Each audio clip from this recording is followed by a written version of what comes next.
आज की इस वीडियो में हम डिस्कस करेंगे criteria of the selection of good text book on physical science, यानी कि पाठ्य पुस्तक के चुनाव में ध्यान रखने वाली योग्य बातें। जो हम फिजिकल साइंस की बुक जब चूज करेंगे उस टाइम हमारे पास क्या क्या बातें हमने ध्यान रखनी है, वो सब इसमें अब देखेंगे हम क्या क्या है। तो फर्स्ट पॉइंट हमारे पास है, it should be child centred, यानी कि बालकों की आवश्यकता के अनुरूप।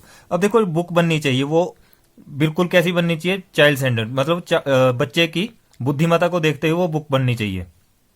अगर बुक हम ऐसे ही बिना उसके सोच समझ के बना दें, ठीक है, उससे क्या हो, बच्चों को काफी जो डिफिकल्टीज आएंगी उसको समझने में। ठीक है, तो बुक्स कैसी होनी चाहिए आपकी, बिल्कुल चाइल्ड सेंटर्ड होनी चाहिए, जिससे क्या है कि बच्चा अपनी जो भी चीज करेगा उसको वो अच्छे से सीख सके। ठीक है, या तो उसमें क्या होगा, देखो जो टॉपिक्स होंगे बिल्कुल इजी वे में डाले जाएं, ठीक है, जिससे कि उसको अच्छे से समझ आ सके।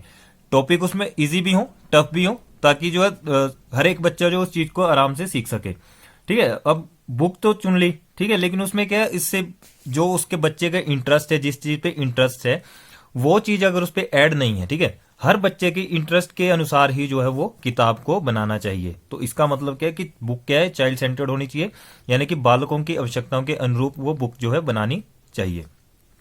और यही बात हमने उस बुक को खरीदते समय भी देखना है कि उसमें बुक में ये चीजें हैं या नहीं है। अब सेकंड है इसमें, it should be well illustrated, यानी कि पर्याप्त संख्या में चित्र तथा मानचित्र आदि। अब जब हम फिजिकल साइंस की बुक लेंगे, ठीक है, तो उसमें क्या है, अब बुक तो हमने ले ली, लेकिन उसमें क्या है, जो पेजेस हैं वो भी एक तो अच्छे होने चाहिए, पेजेस की जो क्वालिटीज है वो अच्छी होनी चाहिए, पेज नंबर अच्छे से डले होने चाहिए। उस बुक में जो है वो डायग्राम वगैरह अगर ठीक है तब तो आप बुक ले सकते हो। ठीक है, अगर डायग्राम वगैरह उसमें नहीं है तो उस बुक का कोई फायदा नहीं, क्योंकि बच्चे ज्यादा इंटरेस्ट कैसे लेंगे, जैसे बुक में अगर अच्छी अच्छी पिक्चर्स बनी होंगी, आपके चार्ट्स बने होंगे, उसमें पिक्चर्स बनी होंगी, साथ साथ में अगर मैप वगैरह की देखा जाए तो वो सब उसमें बना होगा, तो उससे बच्चा क्या करेगा, इंटरेस्ट लेगा। ठीक है, और कुछ टॉपिक्स उसमें ऐसे होते हैं जैसे बुक में कि बच्चा क्या है, उस डायग्राम को देख के उसको बनाने की कोशिश करते हैं, तो उसमें क्या उनकी एक एबिलिटी आती है कि इंटरेस्ट जगता है, कि इंटरेस्ट उसमें उस बच्चे में आएगा कि हमने ये चीज जो है करनी है।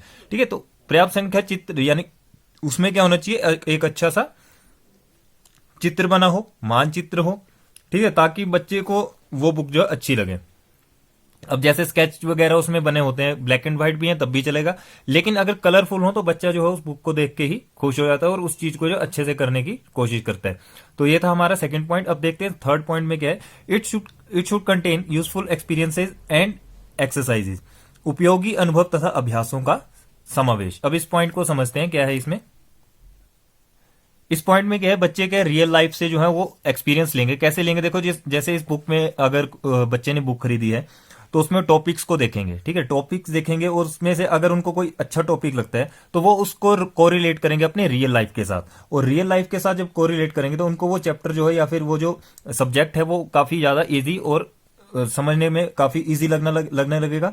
उससे वो क्या करेंगे, उसमें उसी सब्जेक्ट में उनके क्या होगा, इंटरेस्ट बढ़ेगा। ठीक है, इस इंटरेस्ट बढ़ेगा, फिर वो क्या करेंगे, उसी सब्जेक्ट में अपनी मास्टरी दिखाने की कोशिश करते हैं। तो सब्जेक्ट ऐसा होना चाहिए जिसमें बच्चे का जो है एक इंटरेस्ट बना रहे, ठीक है, और यूजफुल होता है वो किस पे, एक्सपीरियंस पे और एक्सरसाइजेस पे। जो भी वो एक्सपीरियंस लेगा, देखो जैसे उसने बुक ली, ठीक है, उसमें क्या है, उसने चैप्टर देखा जिससे जो उसके रियल लाइफ से एक्सपीरियंस था, फिर वो उस चैप्टर के क्या करेगा, एक्सरसाइजेस को करने की कोशिश करेंगे।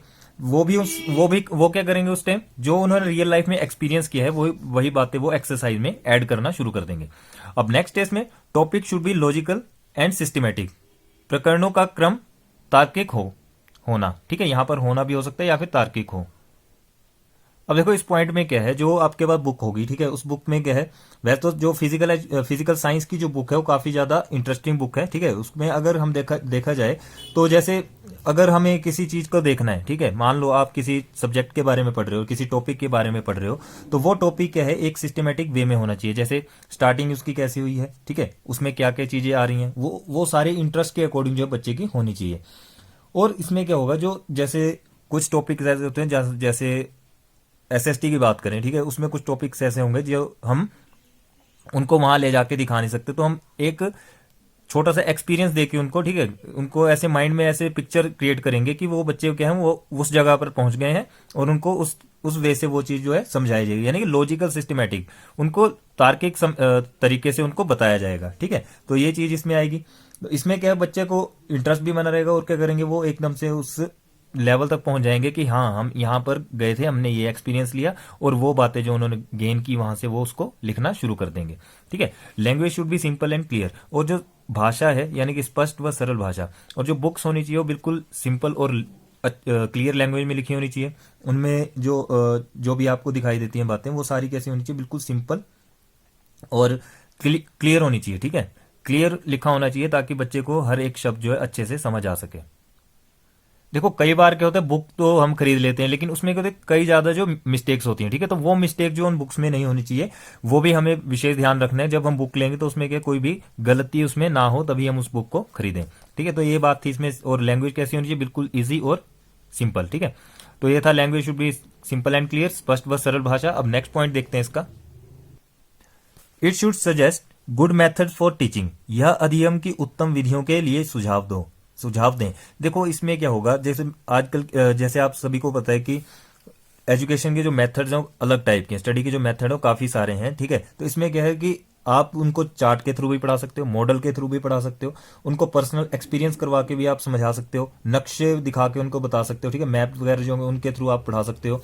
और इसमें क्या आएगा, जो चैप्टर के लास्ट में जो आपके पास समरी दी होती है उसको आप एक बार बोल दें। ठीक है, चैप्टर के लास्ट में जो समरी दी होगी उसको एक बार आप क्लास में बोल दें, और उसके बाद कहें कि आप जो है स्टूडेंट्स को बोल दिया जाए कि आप जो है सभी घर से कुछ ना कुछ इस टॉपिक के बारे में लिख के लाएंगे अपने शब्दों में। तो बच्चा क्या करेगा, घर जाएगा और उसको अपने लैंग्वेज में लिखने की कोशिश करेंगे। तो उससे क्या उनकी भी एक हैबिट बनेगी और उनको जो टॉपिक बिल्कुल अच्छे से समझ आना शुरू हो जाएगा। नेक्स्ट इसमें a text book remain under constant revision and modification, पाठ्य पुस्तक में निरंतर सुधार तथा इसकी दोहराई की जाए। अब जो बुक्स हैं देखो इसमें क्या है, इस पॉइंट में क्या आएगा, देखो आजकल आप सभी को पता है कि जो बुक्स आपको लगी हैं वो अभी तक उनमें कोई चेंज नहीं आया है। ठीक है, कोई चेंज उन पे नहीं आया है। तो हर समय जो है, हर कुछ समय के बाद जो बुक जो है चेंज होनी चाहिए। लेकिन यहाँ पर क्या है, वो बुक जैसे आपको आपने अगर वो 10th में पढ़ी है, ठीक है, तो आज से 5 साल के बाद आप जब पूछोगे बच्चों से तो वही बुक जो है वो बच्चे पढ़ रहे होंगे। तो मतलब इसका क्या है कि मॉडिफिकेशन उसमें कुछ ना कुछ होनी चाहिए, यानी कि या तो क्वेश्चन चेंज हो जाए या तो उसमें जो आपकी चैप्टर्स हैं वो थोड़ा सा ऊपर नीचे कर दिए जाएं, या फिर जो क्वेश्चन हैं उनको भी नए नए तरीके से डाला जाए। तो ये इसमें बातें थी। अब देखो इसमें जो कुछ पॉइंट्स आएंगे, तो पहला पॉइंट हमारे पास है प्रिंटिंग। जो उस बुक की छपाई होगी, ठीक है, वो बिल्कुल अच्छी होनी चाहिए, उसमें कोई भी मिस्टेक ना हो। या फिर कई बार क्या होता है, बुक आप खरीद लेते हैं उसमें क्या छोटी छोटी मिस्टेक्स होती हैं, उससे क्या होता है कि वो आपको वो आपको उससे आपकी गलतियां भी होती हैं। ठीक है, और नेक्स्ट इसमें क्या आ जाएगा कि जो अक्षर हैं, ठीक है, जो अक्षर लिखे होंगे वो बड़े बड़े लिखे हों, इतने भी बड़े ना हो कि बुक से वो बाहर जा रहे हो, नॉर्मल वे में उस अक्षर हो। ठीक है, ताकि बच्चे जो हर एक अक्षर को समझ सके। और जैसे जैसे जो उनका जो स्तर बढ़ता जाएगा, यानी कि वो जैसे जैसे बड़ी क्लास में जाते जाएंगे, तो उनका जो बुक की जो प्रिंटिंग है वो थोड़ा और ढंग से की जाए, यानी कि उसमें जो है चार्ट पिक्चर्स जो भी होंगे वो अच्छे से बने हों। इंक यानी कि स्याही, अब जो छपाई में काली या गहरी जो भी चमकदार जो स्याही का यूज करते हैं, ठीक है, इंक का यूज करते हैं, वो कैसा होना चाहिए, बिल्कुल अच्छा होना चाहिए। और जब बच्चे बुक खरीदें तो उसमें क्या है, वो जैसे कई बार क्या होता है बुक खरीद ली, ठीक है, उसमें क्या होता है मिस प्रिंट होता है, तो वैसा बिल्कुल ना हो और बिल्कुल एक एक्यूरेट तरीके से उसमें लिखा गया हो, जिससे बच्चा जो है उस चीज को समझ सके।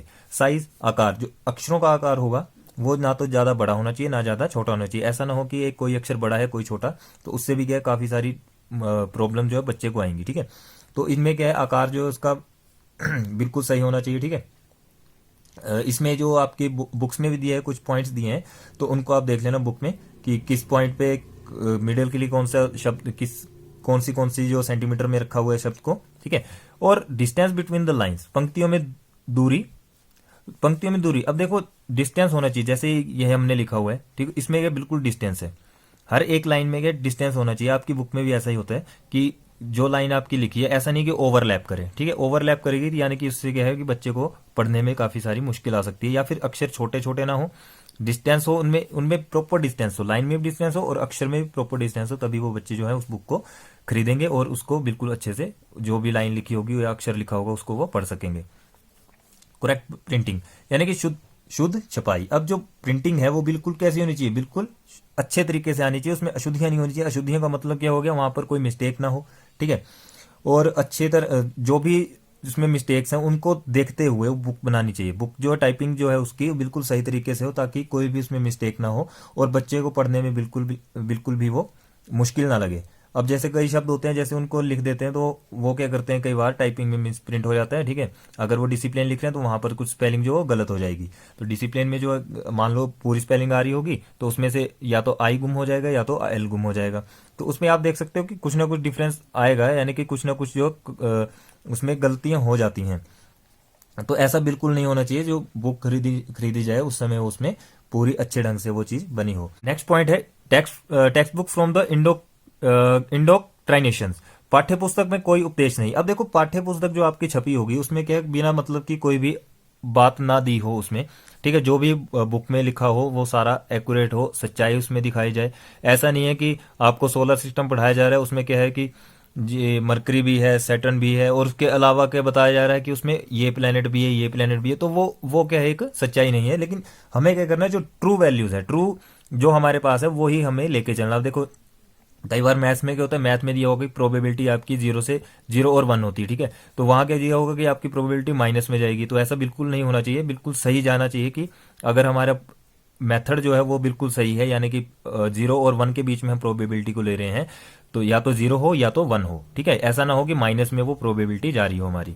तो ये पॉइंट जो आपने ढंग से समझना है कि इसमें क्या आएगा, इसमें बिल्कुल भी बकवास कुछ नहीं आएगी, ठीक है। जो भी फालतू की बातें होंगी वो उसमें ना आए। सिर्फ जो सच्चाई है, जो बुक में एक्चुअल में जो फिलोसफर्स ने दे दी हैं, जो थ्योरीज दे दी हैं, वही उस पर एक्चुअली लिखी हो। ऐसा ना हो कि वो एक्स्ट्रा उसमें डाल दी हो, ठीक है। जिससे उससे क्या है, बच्चे को इंटरेस्ट जो बिल्कुल खत्म होने लगता है बुक से।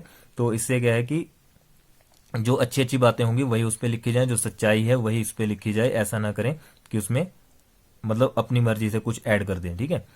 तो ये थे कुछ क्राइटेरिया। अगर ये आपको वीडियो अच्छी लगी प्लीज लाइक शेयर कमेंट जरूर करें, अपने फ्रेंड्स के साथ ज़्यादा से ज़्यादा शेयर करें। और अगर ये आपने समझ लिया हो तो प्लीज़ इसको नोट डाउन कर लें, ठीक है। मिलते हैं नेक्स्ट वीडियो में। Thank you.